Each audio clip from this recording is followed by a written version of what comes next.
बच्चों, तो बच्चे पिछली कक्षा में हम लोगों ने एक पाठ का थोड़ा भाग पढ़ लिया था। क्या था पाठ का नाम? क्या था आप लोगों को याद है? पाठ का नाम क्या था? विद्या पाने की लालसा। आप लोगों को याद था पाठ का नाम क्या था? विद्या पाने की लालसा, द क्वेस्ट फॉर नॉलेज। तो टीचर ने आप लोगों को समझाया था प्राचीन काल में यानी प्राचीन भारत में गुरु को ईश्वर के समान मानता था अल्ले। भारतीय प्राचीन ഇന്ത്യയിൽ ഗുരുവിനെ ഈശ്വരന് തുല്യമായിട്ടാണ് എന്ത് ചെയ്തിരുന്നത്? കണക്കാക്കിയിരുന്നത്। സോ एक अच्छे गुरु को मिलना सबके बस की बात नहीं होता था। എന്നാണ് ഒരു നല്ല ഗുരുവിനെ കിട്ടുക എന്നുള്ളത് എന്താണ് എല്ലാവർക്കും കിട്ടുന്ന ഒരു ഭാഗ്യമല്ല। മീൻസ് എന്താണ് നല്ല ഗുരുനാഥൻ എന്ന് പറയുന്നത് എല്ലാവർക്കും കിട്ടുന്ന ഒന്നല്ല। സോ അത് കഴിഞ്ഞത് പറഞ്ഞു സർ വില്യം ജോൺസ് എന്ന് പറയുന്ന ഒരു ബ്രിട്ടീഷുകാരനായ സംസ്കൃത പണ്ഡിതൻ ലോകം മൊത്തം എന്ത് ചെയ്യുന്നുണ്ട്? അറിയപ്പെടുന്നു। എന്താണ് ആ സംസ്കൃത പണ്ഡിതന്റെ പേര്? उनका नाम था सर जॉन विलियम। उनके बारे में हम लोगों ने इस पाठ में उनके बारे में हम लोगों ने पढ़ा था। तो हम उनके बारे में हम लोग पिछले कक्षा में पढ़ लिया था, लेकिन उनके गुरु के बारे में हम लोग कुछ नहीं जानते है ना। तो അദ്ദേഹത്തെ കുറിച്ച് നമ്മൾ എന്താണ് കഴിഞ്ഞ ക്ലാസ്സിൽ പഠിച്ചു, പക്ഷെ അദ്ദേഹത്തിന്റെ ഗുരുനാഥനെ കുറിച്ച് നമ്മൾ പഠിച്ചിട്ടില്ല। അതാണ് ഇനി നമുക്ക് പഠിക്കാനുള്ളത്। So please take your text book page number 54। तो बच्चे ध्यान से देखिए, कलकत्ता में संस्कृत के अनेक योग्य पंडित थे, लेकिन वे सभी हिचकिचाते थे क्योंकि उन दिनों सनातनी पंडित किसी विदेशी को देवभाषा संस्कृत को पढ़ाना अच्छा नहीं मानते थे। बेखुद पता लगाने पर उन्हें पंडित रामलोचन मिले। रामलोचन बहुत गरीब थे और उन्हें इस कार्य के लिए अच्छा वेतन भी मिल रहा था। पंडित जी के आगे पीछे कोई नहीं था और उन्हें समाज में निकाले जाने का डर भी नहीं था। इसलिए उन्होंने विलियम को संस्कृत पढ़ाना स्वीकार कर लिया। लेकिन पंडित जी ने एक शर्त रखी कि जब तक वे उनको संस्कृत सिखाएंगे तब तक विलियम के घर में मांस नहीं मारे और घर के भीतर बाहर पवित्रता का ध्यान रखा जाए। ओके, ध्यान से सुनिए। कलकत्ता में संस्कृति के अनेक योग्य पंडित थे। There was many Sanskrit scholars in Kolkata. നമുക്കറിയാം എന്താണ് ആ ടൈമില് കൽക്കട്ടയില് ധാരാളം സംസ്കൃത പണ്ഡിതന്മാർ ഉണ്ടായിരുന്നു। കൽക്കത്താമേ സംസ്കൃതിക്ക് അനേക യോഗ്യ പണ്ഡിതരെ ആ സമയത്ത് കൊൽക്കത്താമേ എന്താണ് there were many Sanskrit scholars in Kolkata. നമുക്കറിയാം എന്താണ് ആ സമയത്ത് കൽക്കട്ടയില് ധാരാളം സംസ്കൃത പണ്ഡിതന്മാർ ഉണ്ടായിരുന്നു। लेकिन वे सभी हिचकिचाते थे। പക്ഷെ എന്താണ് ബാക്ക് ഡൗൺ, അവരെല്ലാം എന്താണ് പിന്നോട്ട് മാറി। എന്തുകൊണ്ടാണ് പിന്നോട്ട് മാറിയത്? അന്നത്തെ നമ്മളുടെ കൾച്ചർ അനുസരിച്ച് സംസ്കൃതം എന്ന് പറയുന്നത് എന്താണ്? ദേവഭാഷയാണ്, ദൈവത്തിന്റെ ഭാഷയാണ്। ആരാണ് നമ്മുടെ ദൈവത്തിന്റെ ഭാഷ? സംസ്കൃതം വിദേശികളായ മാംസം കഴിക്കുന്ന ആൾക്കാർക്ക് എങ്ങനെ പകർന്നു കൊടുക്കും? അതെന്താണ്? ഈശ്വരന് വിരുദ്ധമാണ്, ദൈവത്തിന് വിരുദ്ധമാണ്। അതുകൊണ്ട് എന്ത് ചെയ്ത് ആ പണ്ഡിതന്മാരെല്ലാം എന്ത് ചെയ്ത് ബാക്ക് ഡൗൺ, അവരെല്ലാം പിന്നോട്ട് മാറി। എന്താണ്? വില്യമിനെ പഠിപ്പിക്കില്ല എന്ന് പറഞ്ഞു। എന്താണ്?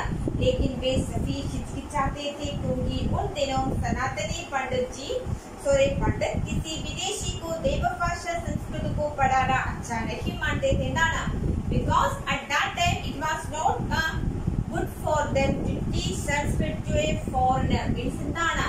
ആ സമയത്ത് വിദേശികളായ അല്ലെങ്കിൽ ഒരു വിദേശിയെ ദൈവഭാഷയായ ദൈവത്തിന്റെ സ്വന്തം ഭാഷയായ സംസ്കൃതം പഠിപ്പിക്കുന്നത്, ഒരു വിദേശിയെ സംസ്കൃതം പഠിപ്പിക്കുന്നത് ഒട്ടും തന്നെ എന്തല്ലായിരുന്നു? നല്ല കാര്യങ്ങളിൽ നല്ലായിരുന്നു।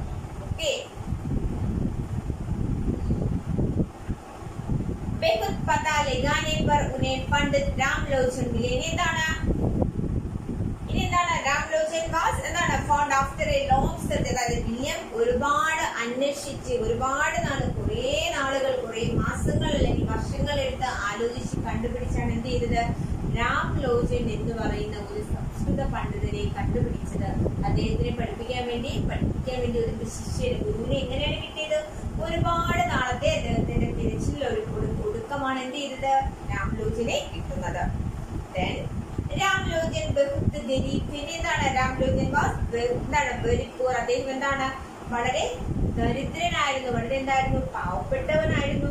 അവർ ഉന്നെ ഇസ് കാര്യക്കെ ലിയെ അച്ഛാ വേതൻ ഭി മിൽ രഹാ താ. ഇനി എന്താണ്?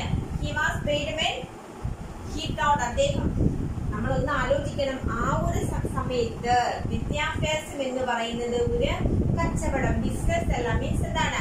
കാശ് കൊടുത്ത് പഠിക്കുന്ന ഒരു സമ്പ്രദായമല്ല ഇന്ത്യയിൽ നിലനിന്നിരുന്നത്. പക്ഷെ ആ സമയത്ത് വില്യം ത്രിലോചൻ രാംലോചൻ എന്ത് ചെയ്ത്? തന്നെ പഠിപ്പിക്കുന്ന ഗുരുനാഥന് ഫീസ് നൽകി. ഫീസ് എന്താണ്? ദരിദ്രനായ ആ രാംലോചന് വില്യം നൽകിയ പൈസ, ആ ഒരു ഫീസ് എന്തായിരുന്നു? വരുമാന മാർഗമായിരുന്നു, ഉപജീവന മാർഗമായിരുന്നു. ഓക്കെ, നിങ്ങൾ പഠിച്ചിട്ടുണ്ടാകുന്നതാണ്. ബ്രിട്ടീഷ് കാലം കഴിഞ്ഞതിന് ശേഷമാണ് ഇന്ത്യയിൽ എന്താണ് ഒരു സ്പെസിഫിക് ആയിട്ടുള്ള ഒരു വിദ്യാഭ്യാസ രീതി വന്നത്. എന്താണ് ഇങ്ങനെ LP, UP, nursery, high school, higher secondary, college, അങ്ങനെയുള്ള ആ ഒരു ബേസിക് വന്നത് ബ്രിട്ടീഷ് റൂളിന് ശേഷമാണ്. സോ അതിനു മുൻപ് വരെയും വിദ്യാഭ്യാസം എന്ന് പറയുന്നത് ഫീസ് കൊടുത്തല്ല. ഗുരുനാഥന്റെ വീട്ടിൽ പോകുന്നു, ആവശ്യത്തിനുള്ള വിദ്യാഭ്യാസം അഭ്യസിച്ച് അവിടുത്തെ ജോലിയൊക്കെ ചെയ്ത് ഒരു സമയമാകുമ്പോൾ തിരിച്ചു വരുന്നു. ആ ഒരു സമ്പ്രദായമായിരുന്നു ഗുരുകുല വിദ്യാഭ്യാസം. പക്ഷെ ഇപ്പോഴെന്താണ്? അത് മാറി പെയ്ഡ് എഡ്യൂക്കേഷൻ ആയിട്ട് മാറിയിട്ടുണ്ട്. അപ്പൊ ഇവിടെയും ആ സമയത്ത് ആ സമയത്ത് രാംലോചന് ഉപജീവന മാർഗമായിരുന്നു എന്ത്? വില്യമിനെ പഠിപ്പിക്കുക എന്നത്. അതിൽ നിന്ന് അദ്ദേഹത്തിന് വേതനവും കിട്ടിയിരുന്നു. पंडित जी के आगे पीछे कोई नहीं था और उन्हें समाज के निकाले जाने का भी डर नहीं था. He had no one. അദ്ദേഹത്തിന് ആരും റിലേറ്റീവ്സ് ഉണ്ടായിരുന്നില്ല. So he had to fear being expelled from society. അദ്ദേഹത്തിന് തന്നെ ഇപ്പോൾ ഒരു ഫോറിനറിന് വിദ്യ അഭ്യസിച്ചു കൊടുക്കുന്നത് കൊണ്ട്, വിദ്യ പറഞ്ഞു കൊടുക്കുന്നത് കൊണ്ട്, ഒരു ഫോറിനർ വിദ്യ പറഞ്ഞു കൊടുക്കുന്നതുകൊണ്ട് തന്നെ സമൂഹത്തിൽ നിന്ന് പുറത്താക്കുമെന്ന പേടിയൊന്നും ആർക്കില്ലായിരുന്നു? രാംലോചന് ആയിരുന്നു. അദ്ദേഹം പാവപ്പെട്ടവനുമായിരുന്നു. അദ്ദേഹത്തിന് വേറെ വീട്ടുകാർ ആരും തന്നെ ഇല്ലായിരുന്നു. അതുകൊണ്ട് തന്നെ അദ്ദേഹത്തിന് യാതൊരു ഭയവും ഉണ്ടായിരുന്നില്ല.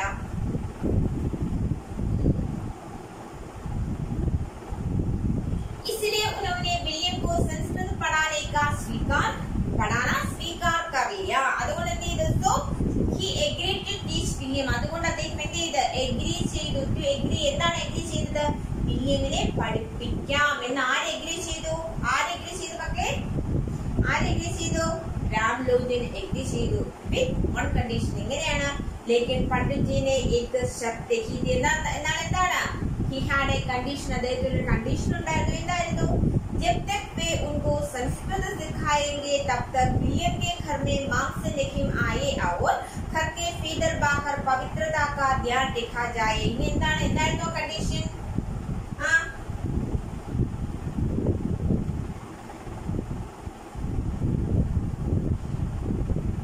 എന്തായിരുന്നു കണ്ടീഷൻ?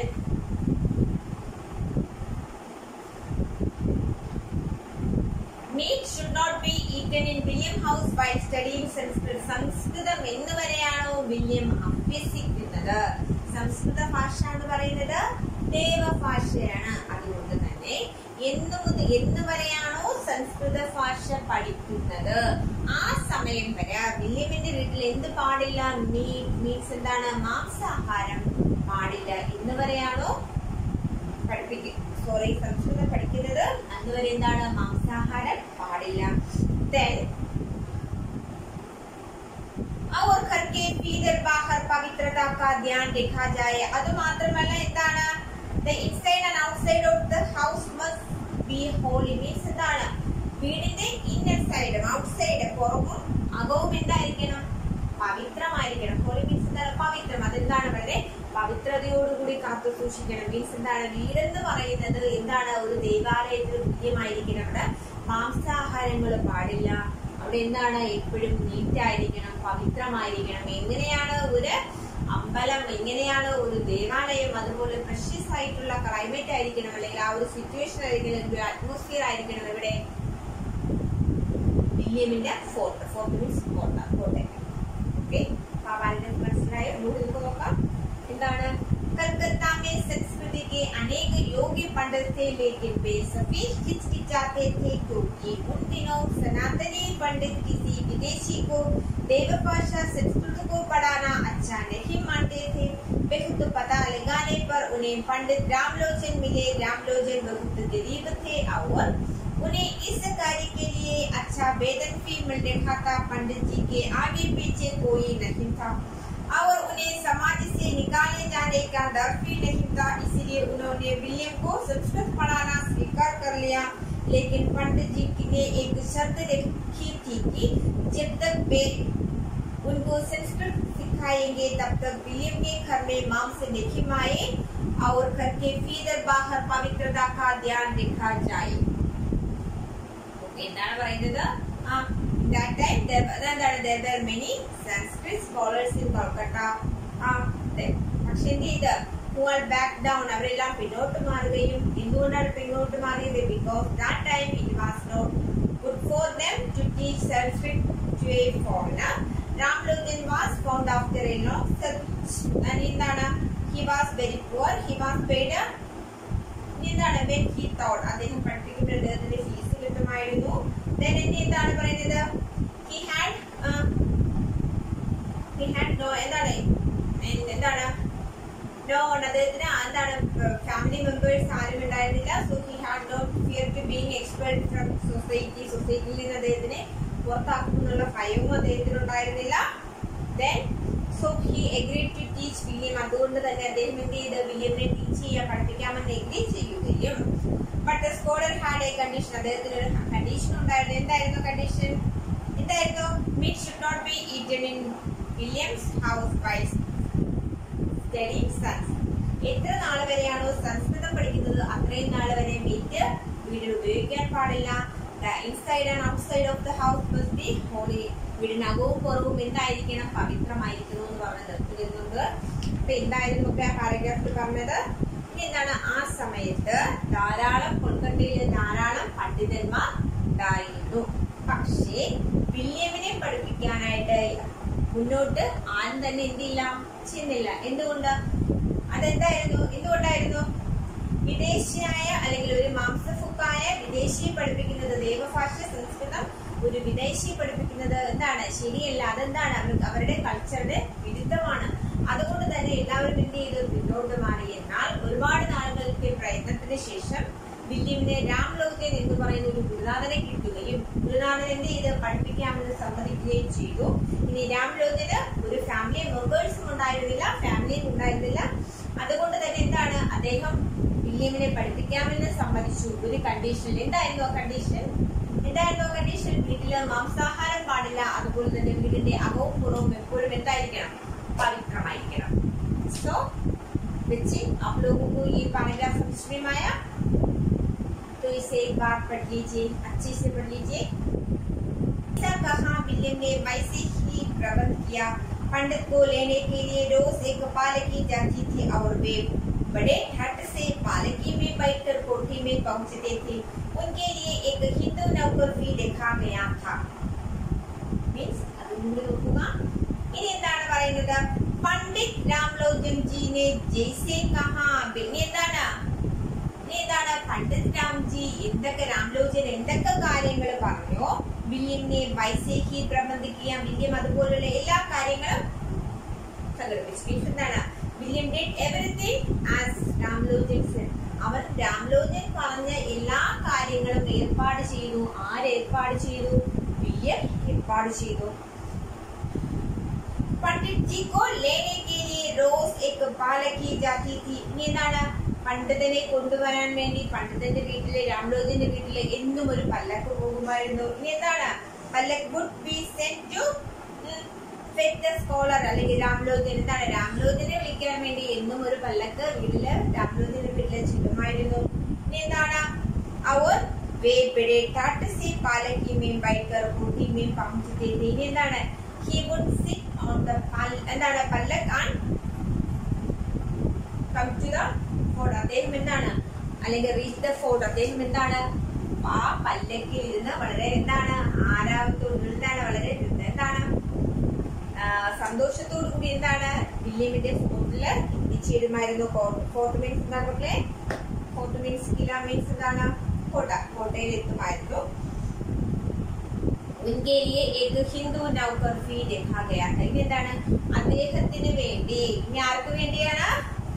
രാംലോചന് വേണ്ടി ഒരു ഹിന്ദുവായ സെർവന്റിനെയും എന്താണ് there was also a Hindu servant for him. അവിടെ എന്താണ് അദ്ദേഹത്തിന് ഒരു ഹിന്ദു സെർവന്റും ഉണ്ടായിരുന്നു എന്നാണ് പറയുന്നത് ഈ പാരഗ്രാഫില്. പണ്ഡിത് രാംലോചൻ ജി ने जैसा कहा विलियम ने वैसे ही प्रबंध किया. नेक्स्ट, पंडित को लेने के लिए रोज एक पालकी जाती थी और वे बड़े ठाट से पालकी में बैठकर कोठी में पहुंचते थे. उनके लिए एक हिंदू नौकर भी रखा गया था. इനി എന്താണ് പറയുന്നത്? William did everything as രാംലോചൻ said. എന്താണ് പല്ലക്ക് would send to fetch the scholar. He would sit on the pallak and reach the fort. There was also a Hindu servant for him. എന്നാണ് മക്കളെ ആ പാരഗ്രാഫിൽ പറയുന്നത്? പണ്ഡിറ്റ് രാംലോചൻ എന്തൊക്കെ കാര്യങ്ങൾ പറഞ്ഞോ അതനുസരിച്ചുള്ള എല്ലാ ഏർപ്പാടുകളും ആര് ചെയ്തു? വിജയം ചെയ്യുകയും. ഇനി അദ്ദേഹത്തെ വിളിക്കാനായിട്ട് എന്നും എന്താണ് രാംലോചന്റെ കുടലിലേക്ക് ആര്? വില്യം ഒരു പല്ലക്ക് അയക്കുകയും ഇനി എന്താണ് രാംലോചൻ ആ പല്ലക്കിൽ വളരെ ആരാമത്തോടു കൂടി വളരെ സന്തോഷത്തോടെ ഇരുന്നാണ് എന്ത് ചെയ്യുന്നത്? വില്യമിനെ പഠിപ്പിക്കാനായിട്ട് വില്യമിന്റെ കോട്ടയിൽ എത്തിയിരുന്നത്. വില്യം തന്റെ ഗുരുനാഥന് വേണ്ടി അവിടെ ഒരു ഹിന്ദുവായ മീൻസ് ഒരു സെർവന്റിനെയും നിയമിച്ചിരുന്നു. आप लोगों को ये दो पैराग्राफ समझ में आया? तो इसे अच्छे से पढ़ो, अच्छे से याद करो. पैराग्राफ बार बार दोहराओ. ഇത് പാരഗ്രാഫ് നന്നായിട്ട് വീണ്ടും വീണ്ടും ഒരുപാട് തവണ വായിക്കണം. കാര്യം ടീച്ചർ നിങ്ങളുടെ പറഞ്ഞിട്ടുണ്ട് വേർഡുകൾ ഉൾട്ടായിട്ട് തരും. എന്താണ് നിങ്ങൾ വേർഡുകൾ കറക്റ്റ് എഴുതണമെങ്കിൽ പാഠം നന്നായിട്ട് വായിക്കുക. അതുപോലെ തന്നെ ഇനി അങ്ങോട്ടുള്ള സംഭവങ്ങളിൽ ടീച്ചർ എന്താണ് കുഞ്ഞു സെന്റൻസുകൾ നിങ്ങൾക്ക് തയ്യാറാക്കാനായിട്ട് തരും. ഇന്ന് നിങ്ങൾക്ക് ഗ്രാമറിൽ കുറച്ച് ഭാഗം ടീച്ചർ അയക്കും. അത് കംപ്ലീറ്റ് ചെയ്ത് നന്നായിട്ട് പഠിക്കുക. അതിന് വെച്ച് നമുക്ക് സെന്റൻസ് മേക്കിംഗ് സ്റ്റാർട്ട് ചെയ്യാനായിട്ടുണ്ട്. सो बच्चे हम अगले कक्षा में मिलेंगे. धन्यवाद.